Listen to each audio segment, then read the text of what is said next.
Well, we'll go ahead and get started. And the theme for tonight's or this morning's, depending on your time zone, meditation is cultivating friendliness, goodwill, metta, um, for all beings, yourself included. Just a sense of friendliness, goodwill, for all beings, whether or not you agree with them, but a goodwill, sense of goodwill for all beings regardless. So part of the practice of metta, as the Buddha teaches it, is actually quite a radical practice. And it's radical because it's supposed to be unbounded, exalted, and completely unconditional. And of course, for us lesser humans, we don't necessarily start there to imagine that we can have completely unconditional um, love, abundant, exaltant love for all beings. Might be a tall order to start with, but it's an aspiration. So perhaps maybe the way we can relate to it is through a sense of care, that we can have a sense of care, of just basic friendliness, goodwill, or care, whichever of these words work for you. Um, s- please use that. But it's just the sense of goodness, radiating a sense of goodness for for all beings, so that all beings feel safe. Um, you offer safety, you offer goodwill because of who you are, the way you show up in the world. And again, if the extent of it, the far extent of it, if your mind starts to now think about all the people whom you disagree with and all the people who um, do challenging, hateful things in the world, and oh, am I supposed to love them unconditionally? Well, not to start with, no, but can we just see their humanity and just offer them safety and goodwill? Because in our practice, we don't meet hatred with hatred. And as the Buddha says, hatred never ceases by hatred. Hatred never ceases by hatred, but through love alone does it cease. And this is an ancient and eternal law. And in order for the cycle of hatred to end, the buck needs to stop with you, with us, so that at least hatred is not returned by hatred, and it's returned by, ideally, by its opposite. Non-hatred is love, but at least with non-hatred. So that's where we'll start. We'll start there. And and also starting where it's easy, people whom it's easy for us to extend our sense of care, and for us to um, a extend safety to. So with that, I would like to invite you to get into your meditation posture, and if you need to move, to sit comfortably. And the one last thing I want to say before we start is that there are no shoulds in this practice of metta. And first and foremost, the practice of metta offers our own heart safety and ease, um, and happiness and goodwill. So know that however much you engage with this practice today, you're really doing it for yourself. So as you enter a comfortable position, whatever that might be for you sitting, in a chair, on a cushion, arriving in your body,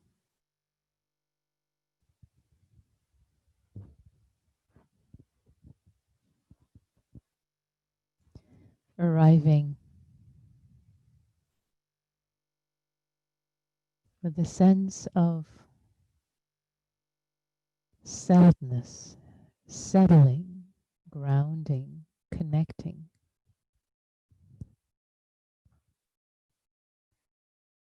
landing,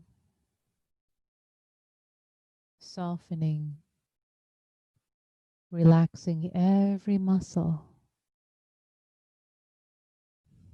putting down the weight of the world in this moment, a moment of refuge, to be nurtured, nourished.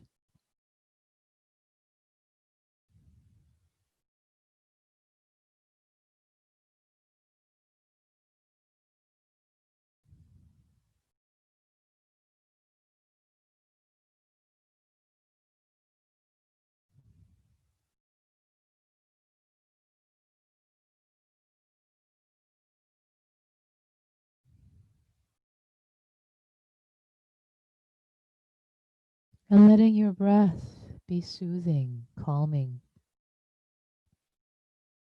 letting the breath be received, and with each breath landing more deeply.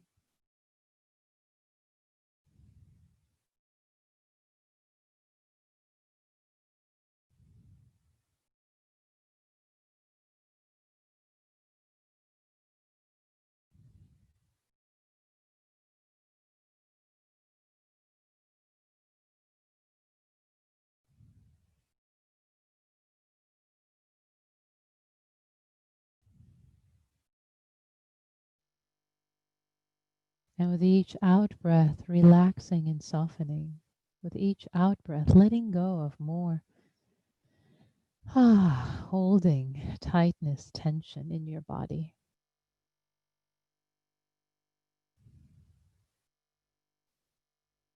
And I invite you at the end of the next out breath, see if you can let go of more tightness and relax, soften even more. Challenge yourself. Here we go.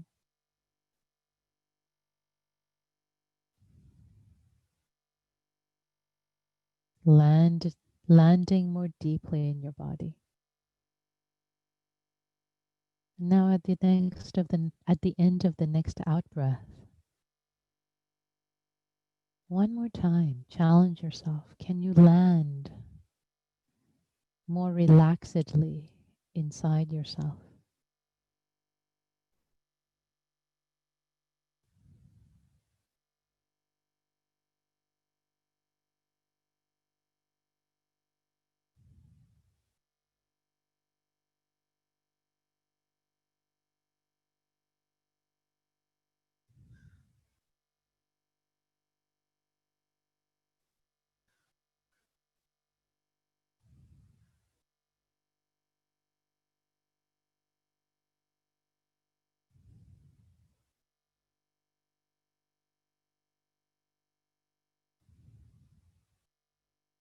And let each breath be received with a little bit of joy, perhaps.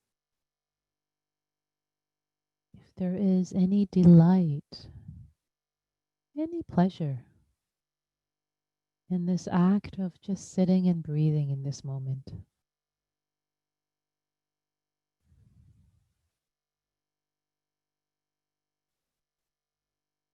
Let the breath nourish you.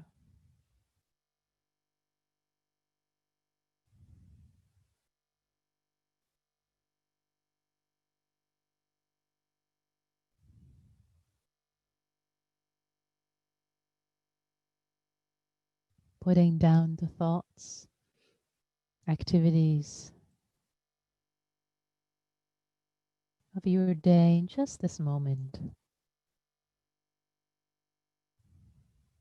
And simply being nourished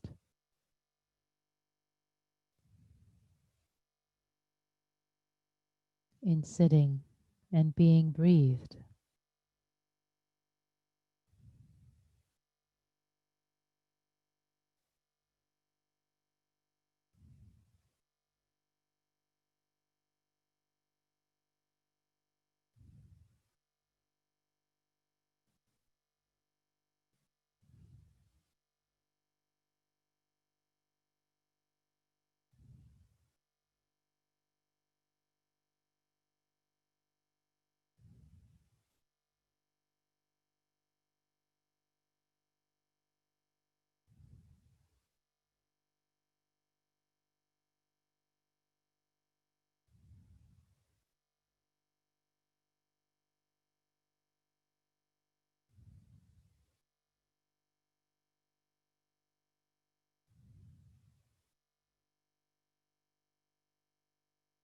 And as each breath moves through your body, can there be a sense of friendliness with yourself in each breath?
Can each in-breath fill you as if with a message of goodwill, care, friendliness? Fill your heart, fill your lungs, your abdomen, your whole body, as if you were sent care and goodwill from the beyonds, and you were simply breathing it in, or rather, it was being breathed in.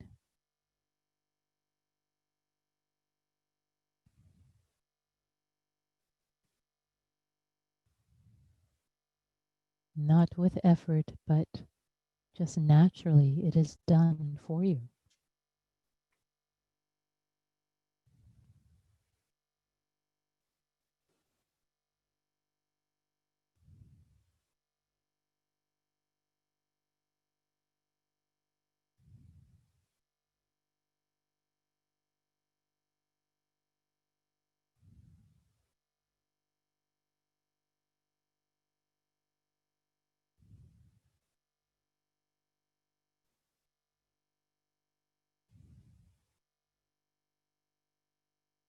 Care, friendliness filling your heart, your chest,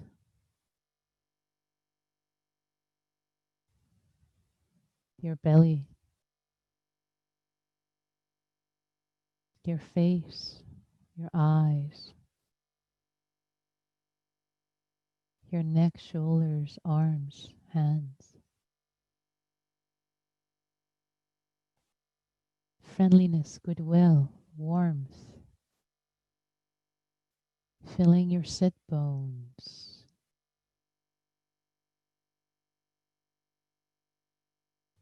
your legs, your feet.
And as thoughts, memories, plans come up for the day,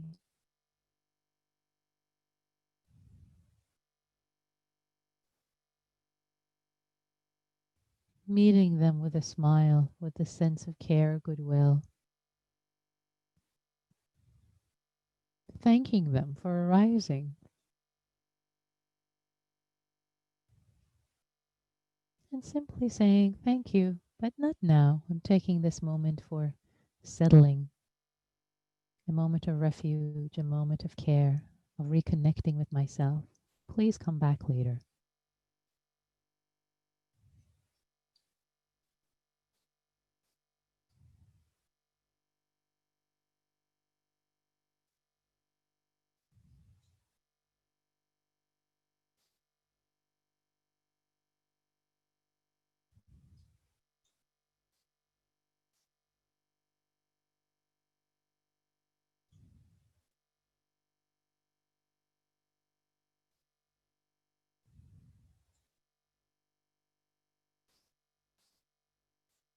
Breathing in care, warmth, safety. Breathing out care, friendliness, goodwill.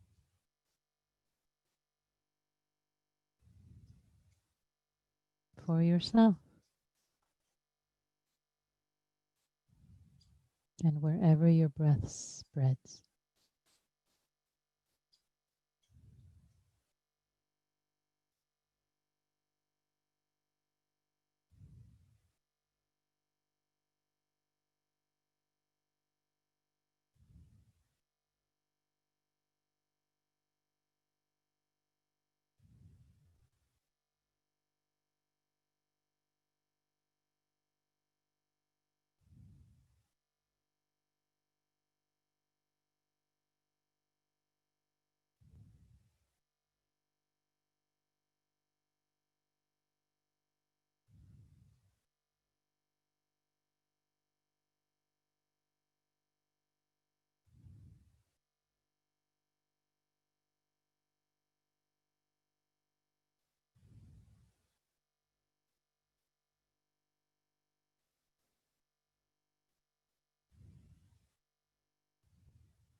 And really connecting in this present moment with a sense of engagement,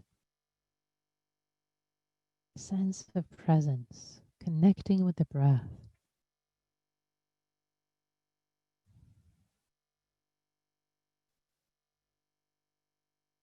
connecting with friendliness, goodwill, whatever flavor of it works for you, but really engaging, connecting with each and every breath.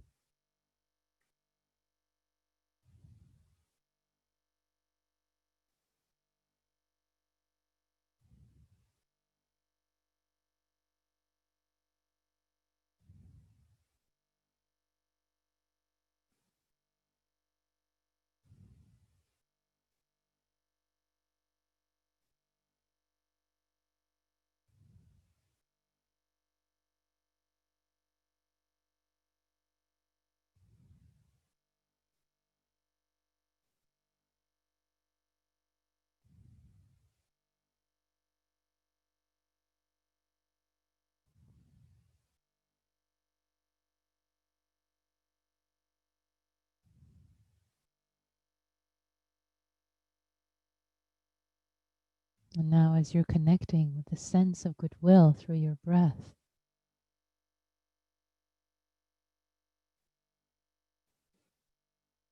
goodwill, care for yourself, for this body, for this being that is you.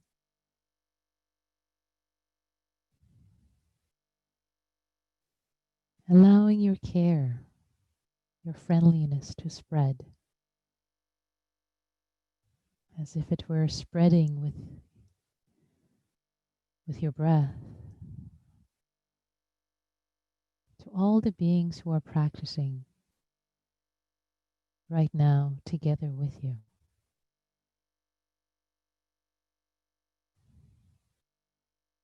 Seen and unseen.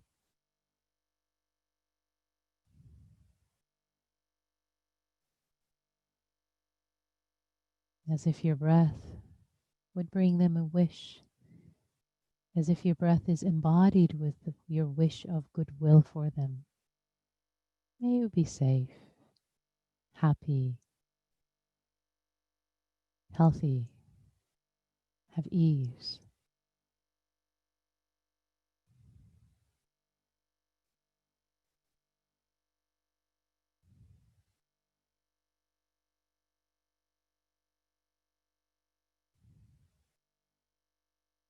The Sangha from around the world,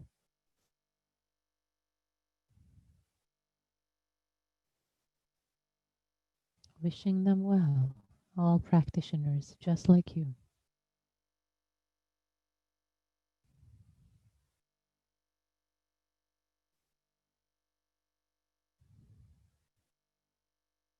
Wishing you well, friends. Wishing you goodness. Friends we have met or haven't met, wishing you well, wishing you ease, goodness. May you be well.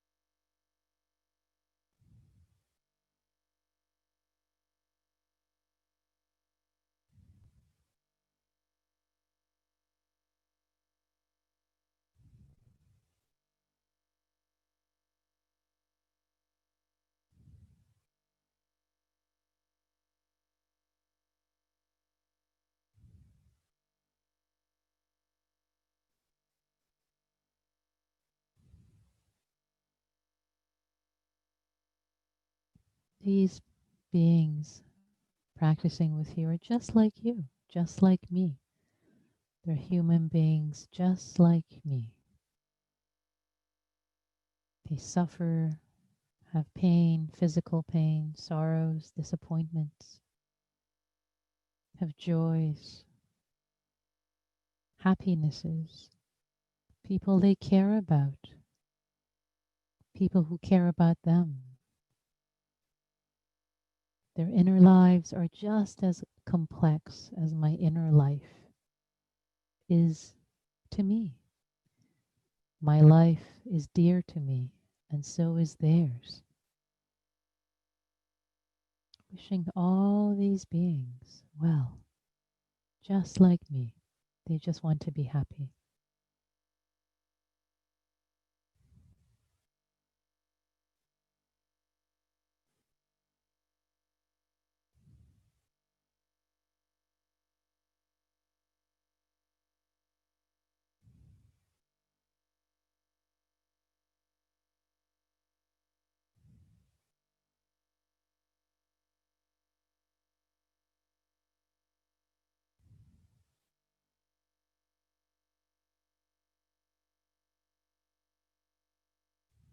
And including yourself in this care, warmth, friendliness. May all of us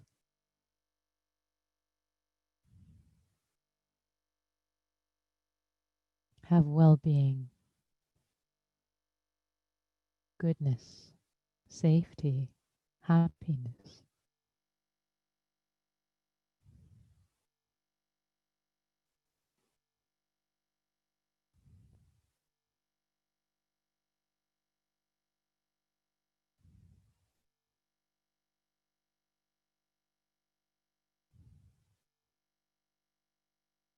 May we all be safe. May we all be happy. May all of us be healthy. May we all have ease.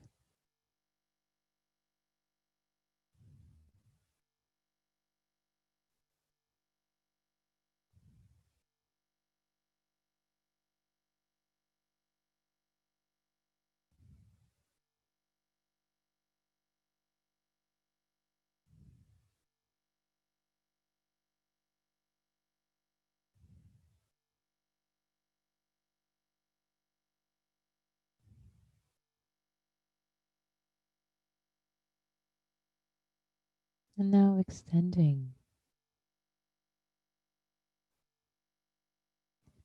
your sense of goodwill,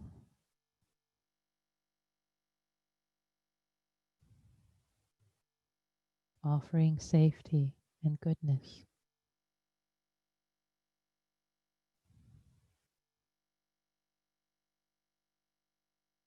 to all beings everywhere. Not that based on your wish, every being will be well, but it's just planting the seed of friendliness, goodwill, goodness in your own heart. May all beings everywhere, may they be safe.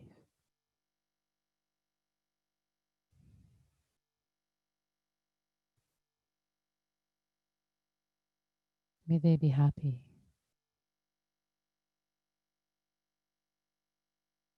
May they be healthy and have ease.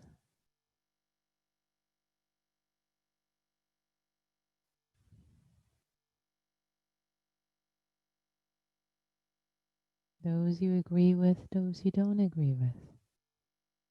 But just simply seeing their humanity, not condoning any actions in the world, but seeing their humanity. They're just like you, they want to be happy.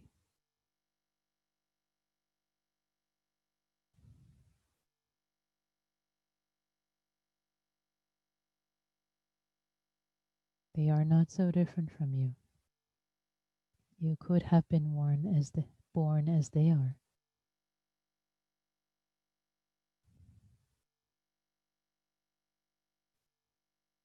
You could be born as them. They could be born as you. It's rather random, this lottery of life.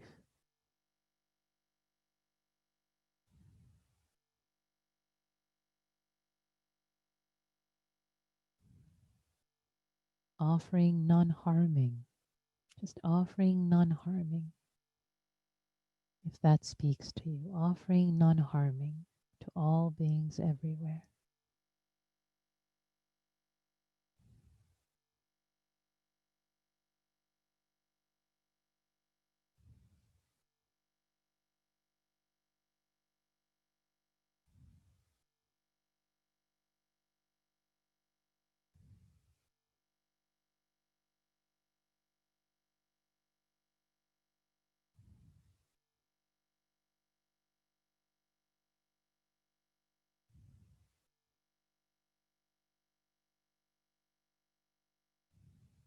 And it is said that hurt people hurt people. Maybe the wish of healing, wholeness, wisdom,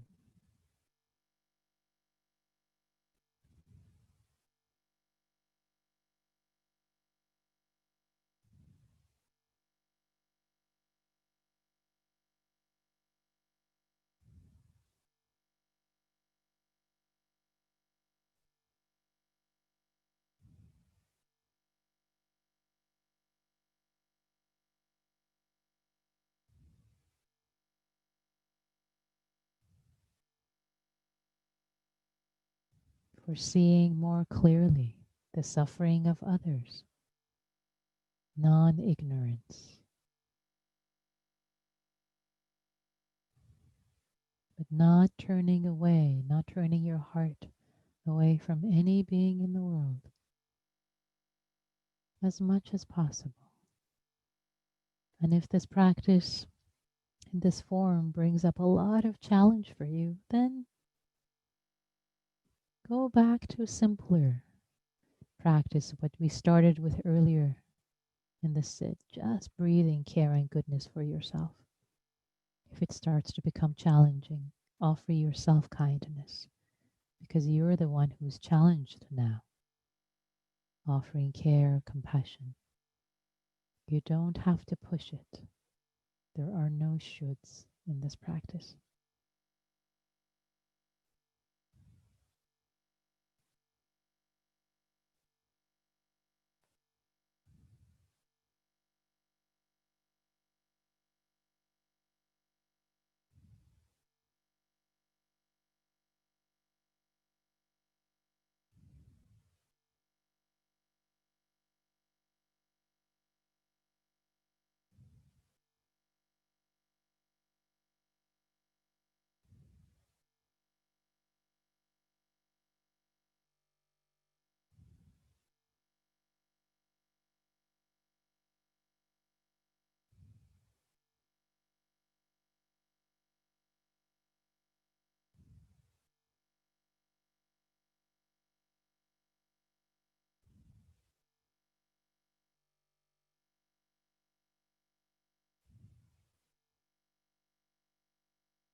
And for the last couple of minutes of this practice period, I'd like to invite you to gladden the heart by offering metta, goodwill, kindness to some being that delights you, makes you happy.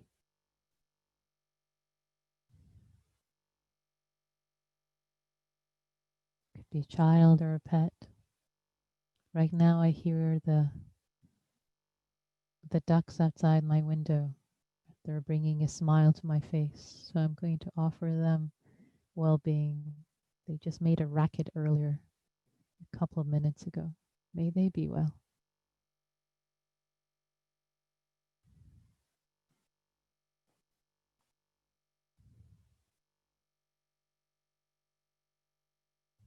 May they enjoy their well-being.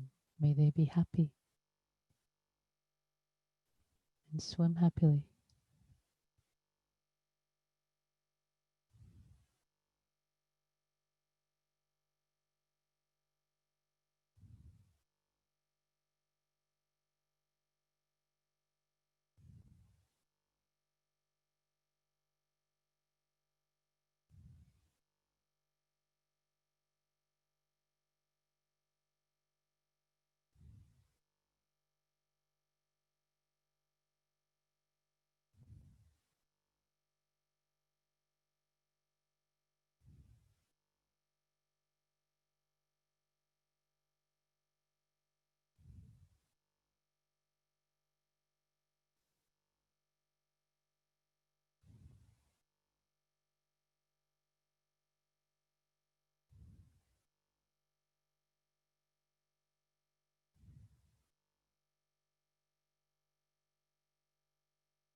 So this evening we started with the practice of offering metta, goodwill,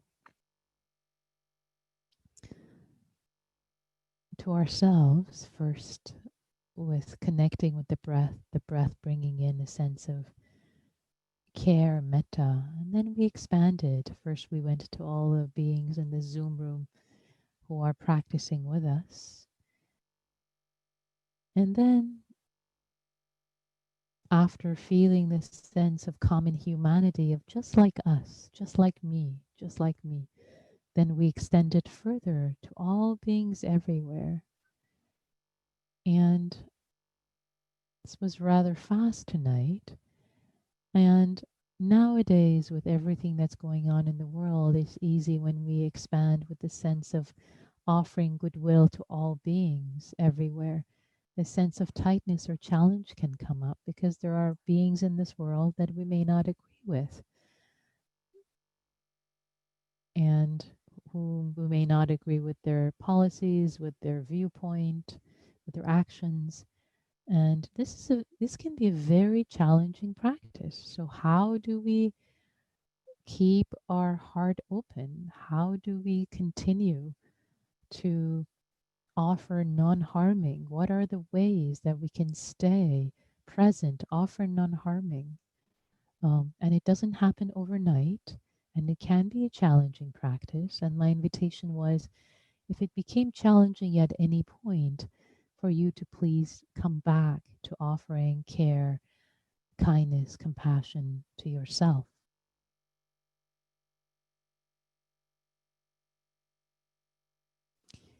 And yet, as we continue to practice this sense of goodwill for all beings, regardless, there's a sense of resiliency in our own heart that develops, a sense of fearlessness, lack of fear that actually supports us, that we're not phased.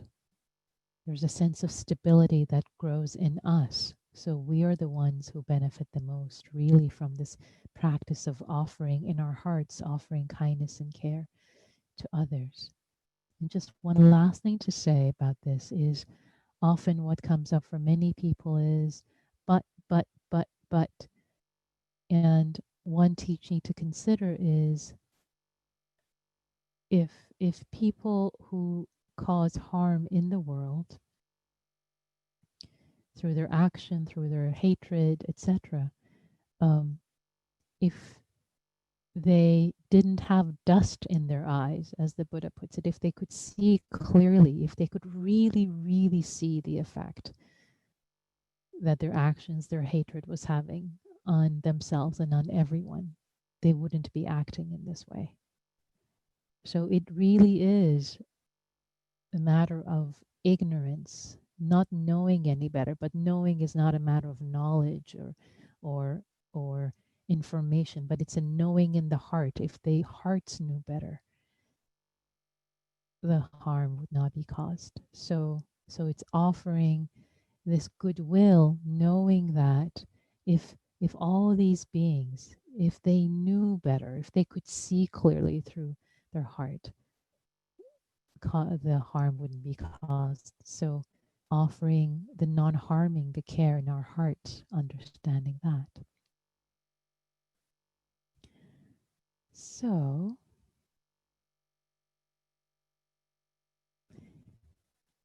if you like to share any reflections, either in chat or if you want to raise your hand and I will unmute you, I invite you to share reflections if you would like before we go into small groups.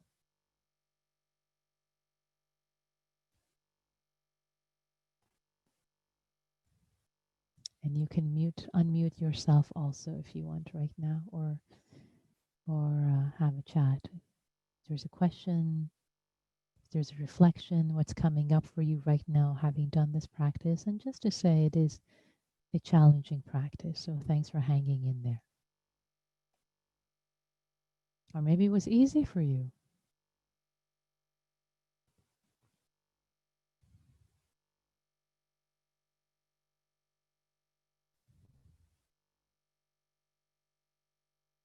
Okay. No reflections coming up now. That's fine. Challenging. Yes, Jasna says it was a challenging practice. Yes, indeed. Yeah. Thanks for hanging in there, Jasna. Yeah. So would it be helpful, Jasna, to say something about it or ask a question, or would you rather hold on and maybe after the small groups? Oh yes, both Chris and Jasna, I see. Sorry, I couldn't see your hands earlier. I'm going to unmute you, Jasna, and then I will unmute Chris. Hi, Nikki. I was just going to say I had a hard time centering. It wasn't hard to feel love for other people, but I had more trouble being centered and paying attention. That was the challenging part. So Yeah. So the part that you found challenging was staying centered, because a lot of also stories can come up. Um, um, so what? Um, yeah, I think what I suggest until this practice becomes easier, less challenging, is perhaps come back to your anchor, come back to the breath, come back to goodwill for yourself. And then when there is more stability, then try it on again. And when you lose your balance, then come back again. And it's perfectly fine to do it that way.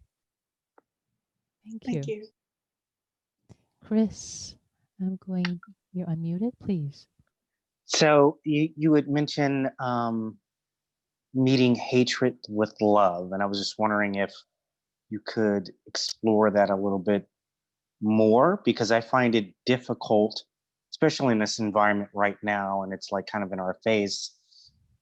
How do you actually do that as a person who's trying to practice mindfulness. And the only illustration I can get in a micro level is, imagine if you're someone that lives with someone who's beating you, in a household.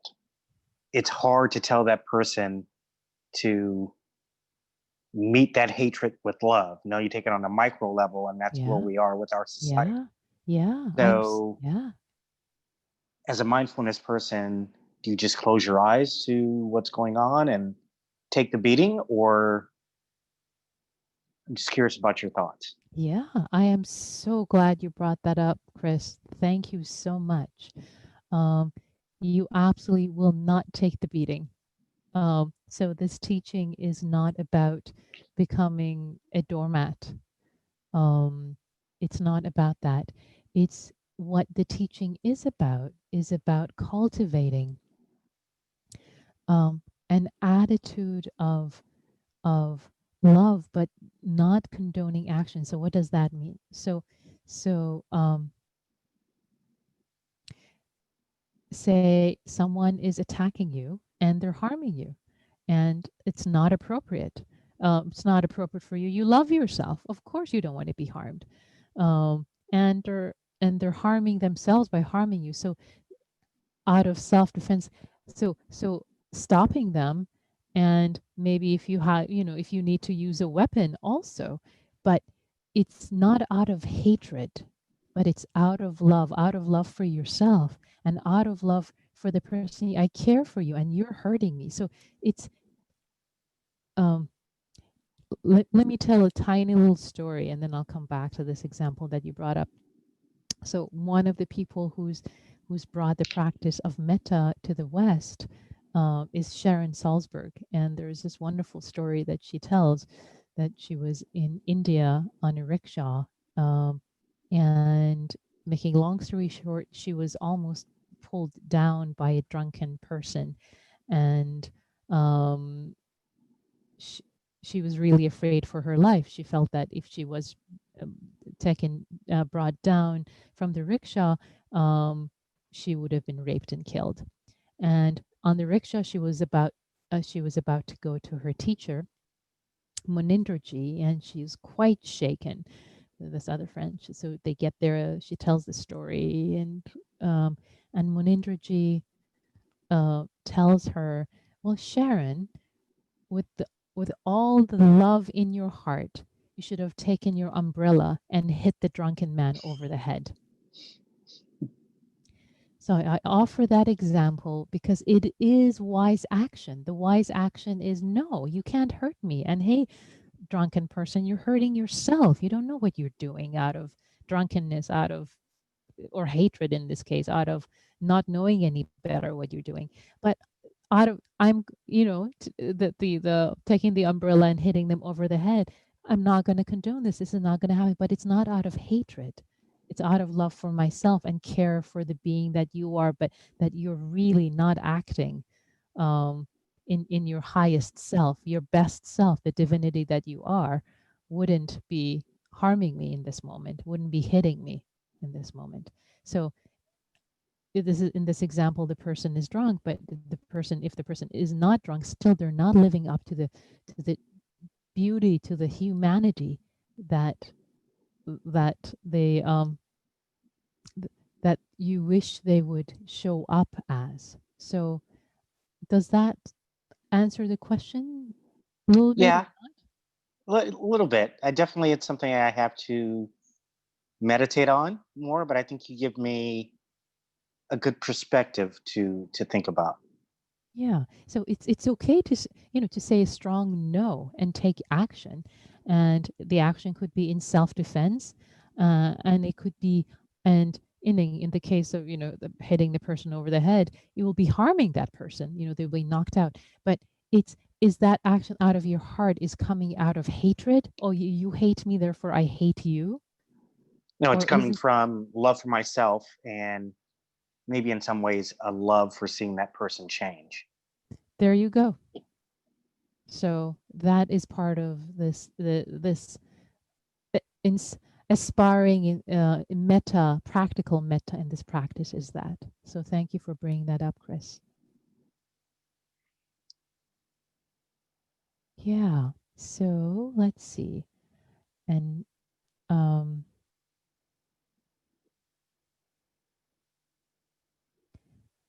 so let's see. Couple of things. One is comment by Neil to acknowledge that hearing the specific example may be triggering for people who have trauma. Yeah, thank you, Neil. Thank you for acknowledging that and bringing that into the room. Yeah. And Gitta says, and how do we manage to keep giving metta when we feel depleted and helpless in the face of ignorance and hatred around us? In other words, how do we keep loving without expecting results? Yeah. So it's a really good question, Gitta. Um, so what I would say is actually the practice of metta is supposed to be nurturing and nourishing ourselves. And um, and the practice of metta, I invite you to practice in the way that can be supportive. So if it feels like you're wishing well for all beings everywhere and you're just depleted and it's just too much, don't turn. The appropriate response in that moment is to completely turn to yourself in that moment and hold yourself, nourish and rejuvenate yourself if you've been depleted. And the idea of doing this practice, keep loving without expecting results, I think that really is the crux of metta, because the results of metta isn't something we don't um, do this practice for something to change in the world. It's not supposed to be kind of a what it's often said, it's not supposed to be a magical practice, and may you be well will not make you well, no matter how much I wish. However, the results is how your heart becomes transformed in kindness and offering itself a sense of safety. So without expecting results, well, those are the results. But then again, don't even expect that, because if you expect that over, you're right, it becomes tight if the practice is result expecting. Yeah. Um, does that support? Does that answer the question, Gita, or would it be helpful to say more? You can unmute It does, yourself if you Nikki. like. It Yeah. does. Thank It's you. a good reminder. Thank you. Sure. Yeah. It seems like we've gotten into conversations, and I wonder, I think we can still have time for a small interactive practice. Um, and Neil, since you raised the issue, anything else that would be supportive to address, to bring it in the room here, Neil? If not, that's okay. And if yes, feel free to unmute yourself or type. I couldn't quite hear you while I was getting up. What did you Oh, ask? Oh, I was asking, since you brought the issue of the example might have triggered folks who have trauma.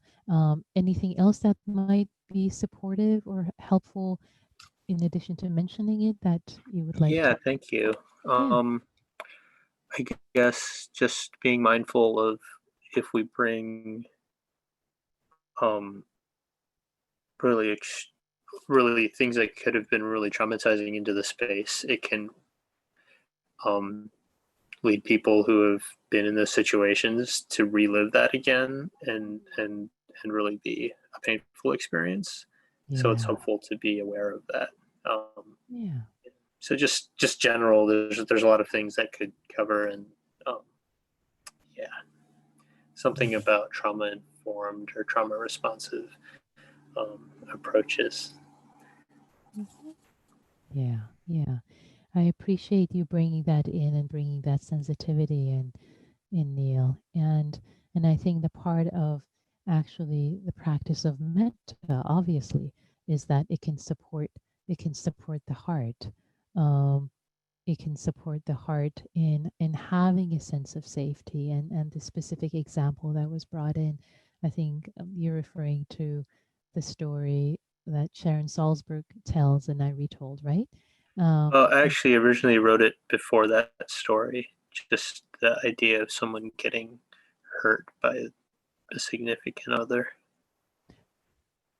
Just the way that was. But anyway, but I don't know. I mean, I haven't been in that situation, but it just kind of felt like a thing I needed to say at that point. Okay. Okay. Yeah. Maybe both. Yeah. Okay. Okay. Yeah. Well, thank you for raising that. Okay. So I think as we are getting, it's almost 5 minutes to 6, so maybe tonight we won't be able to have time to get into small groups. So I'm just going to open it up if there are any other questions or comments or reflections that you want to bring up. We'll just use the rest of the time that way.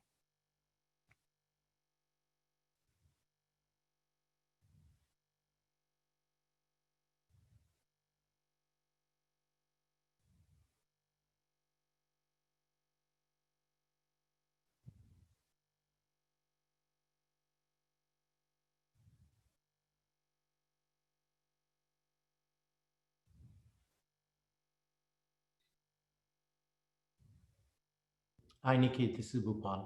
Yes. Hi, Bhupal. One of the responses that I have to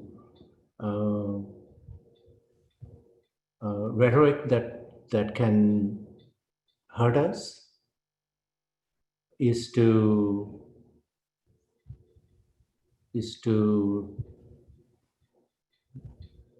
go away from it, is to stop going to those sources. Is that what do you think of that? I mean, that seemed to work for some time. Yeah. So I think what you're referring to, Bhupal, which I appreciate, is choosing what is wise. What is wise?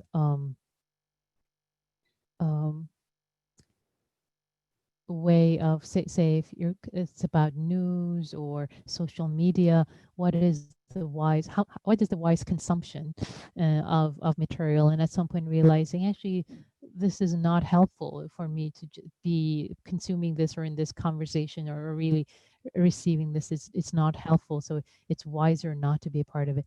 I think there is wisdom in that too, and there are times that you're in the midst of it, or say you have been exposed, you are on social media and you have been exposed to hatred, and instead of flying off the handle and typing a reciprocally hateful message, oh, can you see the person's humanity?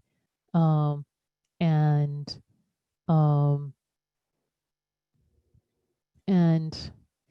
so I'll give an example. One suggestion that I just gave, one of the someone is, they have someone who has different ideas and opinions in their family, and they're expressing that it's really hard to engage. So, and I asked, well, this person in your family who has very different ideas and policies and politics than you do they feel heard? Do they feel that you actually listen to them?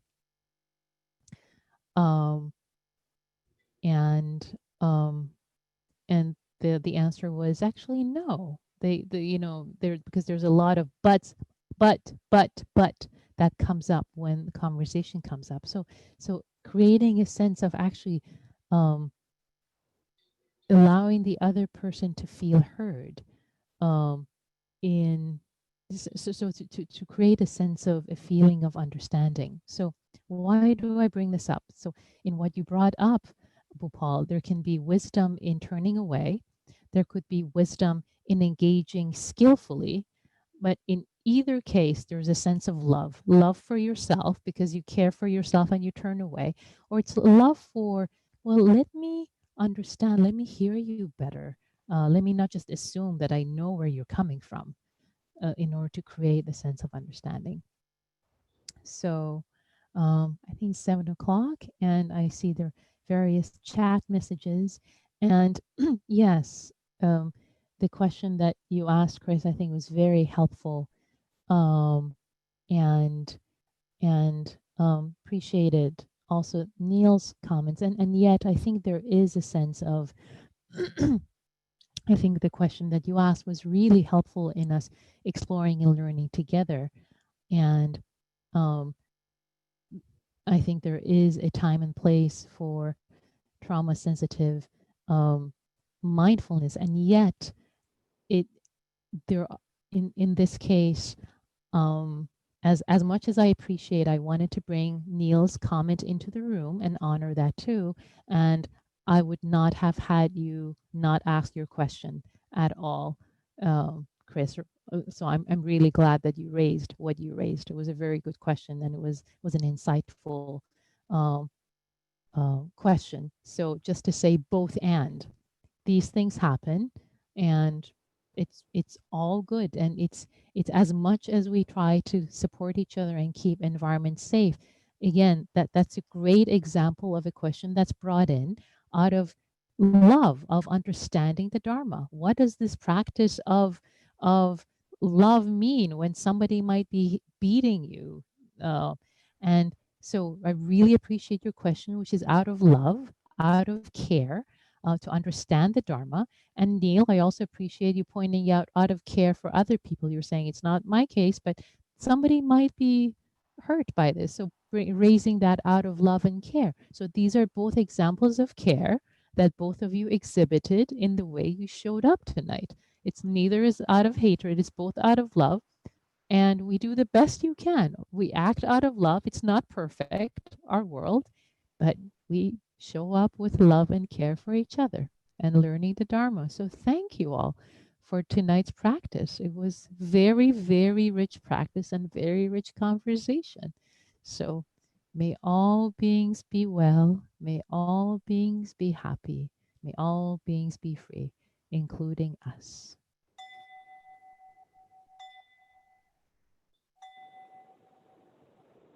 Thank you all. Be well. Take care. Thank you, Nikki. Deep bows. Thank You all. Love you all. Yeah. Thank you.